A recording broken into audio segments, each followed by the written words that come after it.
the thing. Most sleep resolutions, and most resolutions anyway, fail by February of the new year. And it's not necessarily because you lack willpower, but most times it's because you are treating sleep like a productivity hack. You're treating sleep like it's just something else to do rather than biology. So today we're going to be breaking down the practical things you need to do to set yourself up for sleep success in 2026. I'm Dr. Funke Afolabi-Brown. I am a sleep medicine physician and the founder of the Restful Sleep Place. And here is what my mission is: to help you to thrive using sleep as a tool. So here's the thing I want you to know.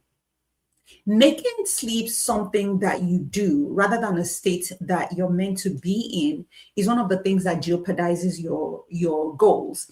And I've had a lot of people reach out to me, recently to say, I really want to improve my sleep in the new year. I was tired all the time in 2025, and everything I did just did not move me in the direction of my goal. So this is for you. You guys know yourselves, you guys that either reached out or we had conversations and things about that. I literally created this specifically for you. I'm going to show you over the next few minutes how to set yourself up for sleep success.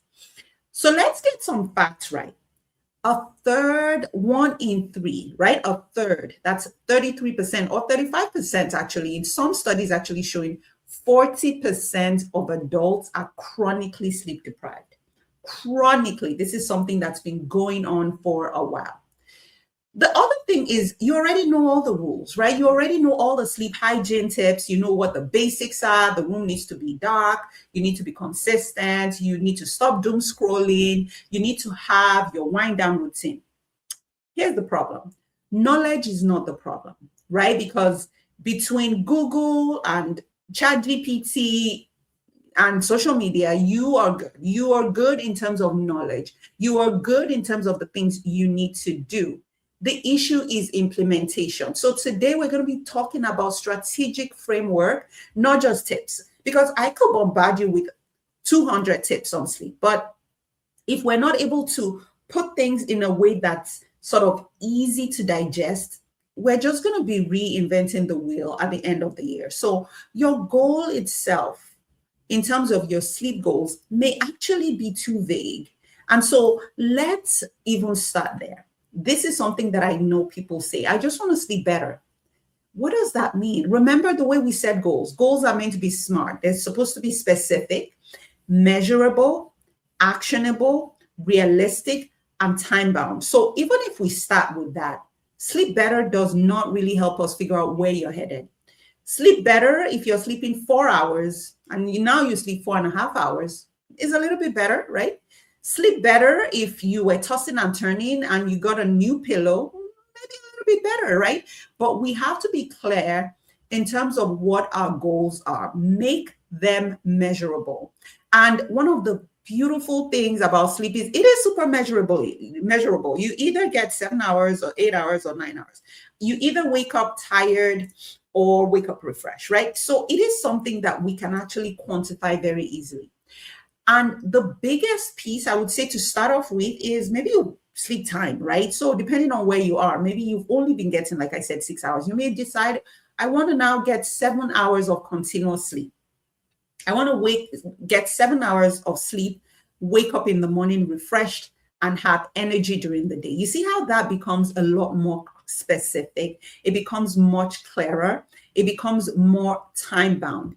And you know what happens when you have that sort of more specific piece to your sleep? You actually start to create boundaries.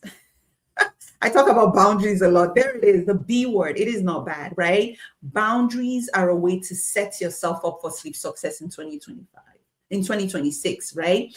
We're no longer going to be ignoring our biological reality. We're going to be honoring our circadian rhythm. We're going to be honoring our sleep drive. And I don't expect you to change everything at once.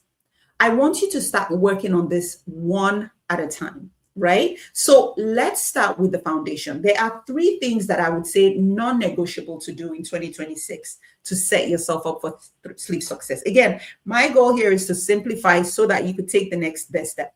Now, when I'm talking about 2026, I don't mean just sleep like crap till the end of the year, right? I'm saying start today. And this may be, you may not watch this until you are in 2026.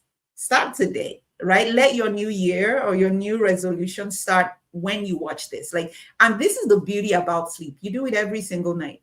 So if you did not honor your sleep last night, we get to do it again. We get to do it today. So that's the thing that's so exciting. So what are those three non-negotiables? One is consistent wake-up time. Consistent wake-up time. Of everything that you can control, this is one of the things that is within your control, like 100%, right? You cannot, as much as you may think you cannot control when you fall asleep. You can control when you get into bed. You can control when you turn the lights out. You do not have any control over when you actually fall asleep. But to wake up, that is when it makes the most sense. And that is really about the circadian rhythm. So to honor that circadian rhythm, which is really a driver to our sleep, our energy, our mood, and other physiological processes, you got to control when you wake up, and you got to make it as consistent as possible. That means whether it's a weekday, whether it's a weekend, whether you're on vacation, whatever it is, you're trying to control it. And when I say consistent, I mean the same time every single day until it's boring, right? An alarm will be something that will be easy if that's what works for you. And you're allowed to cheat a little, right? I have a lot of teenagers who they're just not able to get enough sleep, right? During the week. And so maybe we'll say 30 minutes, an hour extra so that you can at least try to catch up a little bit. So that's okay. But the goal is consistency, 7 days a week, all year long, right? You can honor your circadian rhythm. You can honor your circadian rhythm. You can absolutely honor your circadian rhythm by anchoring your sleep to consistent wake-up time. And so we're avoiding social jet lag. Social jet lag is done. It's in 2025. We're leaving it behind. We're not bringing it into the new year. So that's one big non-negotiable, okay? The second is light exposure and movement. Why is this so important? Well, within a few, I would say, minutes of waking up, you really want to get light into your eyes. This is also another way to boost that circadian rhythm, right? And so how does that work, right? The circadian rhythm is that internal clock that helps you stay regular, helps you to know when you're supposed to wake up, when you're supposed to go to sleep, and just kind of keeps things as consistent as possible. But the thing about it is it responds to light. Light is one of the biggest cues to our circadian rhythm. So it helps you kind of stay on that regular, pathway so that all your other body processes can work. When you expose yourself to light, you're actually sending signals to your brain that it's morning. So I usually will say within 30 minutes or so of waking up, get out some light. It may be artificial light, depending on where you live. It may still be dark outside, but even a bright light, light box, the overhead lights, turn it all the way up. That's really going to be important. Again, signaling that it is morning. I like outdoor light. I prefer outdoor light because this is actually even more powerful than the blue light boxes and things like that. But it is a way to set that circadian clock for the entire day. This is going to be so important. This is actually more important than any supplement. Vitamin S, that's the sun. So early morning sun, big game changer, master regulator for that, your body clock, and your body then knows what next to do. The third is boundaries. This is a non-negotiable. This is the year where we're going to be treating our sleep every single night like an appointment. It is an appointment where you get to see your therapist, your neurologist, your heart doctor, your physical therapist, like your endocrinologist, your hormone specialist. Everything is regulated during sleep. So we're not going to be making these decisions on the fly. We're going to be consistent. The way we plan our week, the way we plan our year, the way we plan our month, we're going to plan our sleep. Put it on the calendar. I have an appointment with sleep. When you block it off like it's the most important meeting, it's going to be really hard for somebody to come and take up that space.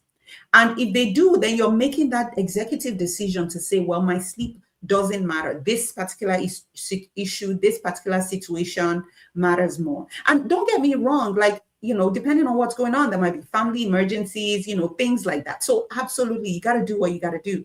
But I want you to shift your mindset to say, well, I acknowledge that this is one of the most important times of my day, of my 24 hours. I'm going to honor it. And if I choose not to honor it, it's because X, Y, Z. Let there be a legit reason why you're not getting to bed, why you're not honoring your sleep boundaries. This is so important. So keeping away phones from the bedroom, that's another way to set those right boundaries, right? If your phone is in the bedroom, literally you just brought the whole world into the bedroom with you. Having a caffeine buffer where we're saying, or a caffeine curfew where we say maybe 8 hours or 10 hours before bed, I'm done with caffeine. Those are boundaries. Those are boundaries, because when you don't limit caffeine intake, when you're taking iced tea, soda, all of that with dinner, you're literally saying, well, it's okay, right? And we don't want that. Caffeine is a stimulant. It's going to make your sleep very light. It's going to impact the quality of sleep you get. Alcohol, the same as well. So you want to set boundaries about what you're eating, what you're drinking, what you're putting into your body before sleep. And then another way to set boundaries is, have difficult conversations at a time away from bedtime. These are practical things, y'all. These are things that are going to change your life. I'm trying to break it down to make it as easy and doable and practical as possible. We don't have to go get a new fancy bed. If your bed is 10 years old or more, then yes, get a fancy bed. We don't have to go invest in some crazy expensive blackout curtains. If you need that and your room is brightly lit and it's hard for you to get it as dark as possible, yes, do that. But before we go on there, I want you to do those 3 things. Consistent wake up time. I want you to move and expose yourself to light in the morning. And I want you to set the right boundaries. That is the practical stuff. That is the thing that is so important.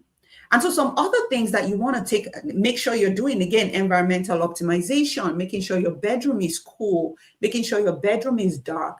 Cooler is better. It promotes sleep quality. Make sure your bedroom is dark. Wearing an eye mask or making sure your bedroom is completely as black as possible is very, very important. Assigning the bed for sleep, right? Making sure that you are using the bed only for sleep or for intimacy. You're not bringing in work. You're not bringing in the TV. You're not scrolling on social media. You're not watching graphic content. You're only sleeping. You're not arguing with your spouse. You're not eating. All of that. Doing that, honoring those boundaries is very important.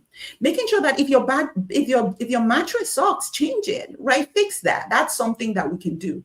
Quality matters, right? You spend a third of your life sleeping. You need to make sure that you invest in a good mattress. You need to make sure that you invest in good beddings, right? You make sure that you invest in making sleep a priority in your life. A third of your life is spent doing this activity, right? So this is really important. So these are things you can start doing. So how about things you can actually stop doing practically, right? Let's stop trying to catch up on sleep during the weekend and sacrificing sleep during the week. No, even though you can play a little bit of catch up, but you can never do the math right? You can never play full catch up when it comes to your sleep. If you go to bed if you only sleep 5 hours during the week, right? 5 times 5, so 25 hours, you're short of at least 20 hours. How are you going to fit 20 hours in on Saturday and Sunday, right? It's not possible. So you really need to know you need about 7 to 9 hours of sleep as an adult. So if you're only sleeping 7 hours, just do the math. You cannot catch up on the weekend. So instead of that, let's try to be as regular and as consistent as possible. And when you do that, you're not playing catch up anymore. You're just staying in a place of stability. And then another thing we're not going to do in 2026 is obsess over sleep data. We're going to listen to our body, because if we keep obsessing over what your sleep ring, I track my sleep, but from a place of observation, not a place of, oh, my sleep ring said I only slept, 13% deep sleep. Oh my goodness. No, I'm listening to my body and I'm watching trends. If you start to have anxiety over your sleep data, you're developing what we call orthosomnia, which makes your sleep harder. So the tracker is meant to inform you, but not control your behavior. Okay. What are we going to stop doing in 2026? We're going to stop expecting supplements to fix terrible sleep habits. Supplements will not fix habits. I'm here to tell you, I prescribe supplements in my practice. Absolutely. I have some supplements I use. We have an online dispensary. It's amazing. But supplements will never replace bad sleep habits. Your magnesium is not going to override your 11 p.m. doom scrolling. I'm sorry, I love you. That's why I'm telling you the truth, right? We are not playing. We are not playing in 2026. We are getting it right. We're doing it right. Okay, what else are we going to stop doing? We're going to stop ignoring snoring. We're going to stop ignoring pauses in breathing. We're going to stop ignoring restless sleep, because these are the things that, if you do not treat, can actually be profoundly detrimental to your health. So we're going to pay attention to what our body is telling us. Your body is saying, I cannot breathe. I'm not getting enough oxygen. Do something about it. And in 2026, we're going to listen. We're going to say, this doesn't feel right. And we're going to reach out for help. If we see our partner who's doing the same, we're not just going to ignore it and put on earplugs. We're going to ask them to get help, because we need to make sure they get evaluated. You're going to stop trying to sleep. You're going to stop laying in bed for hours on end, because you might have insomnia. And so as a result of that, you're going to reach out for help if you need to, or you're going to find ways, what we call stimulus control. If you notice that you're in bed for several hours or for many minutes and you're starting to feel frustrated, get out of bed. Do something calming and relaxing. And once you start to feel sleepy, you can return to bed. I want you to understand that you can retrain your brain to sleep, so that you can get the sleep you need. And then we're also going to start to make sure that our children, our family members get the sleep they need. So this is where you taking this video, sharing it with your whole household, making sure everyone gets the sleep they need, because children need sleep. These are not suggestions. Your toddler not sleeping, this is something we cannot ignore. Your teenager snoring or waking up constantly tired. These are things that are fixable. These are things that are going to we can address. If your child is not sleeping, you're probably not sleeping as well. So we need to make sure that we include our family members into this plan. This is so critical.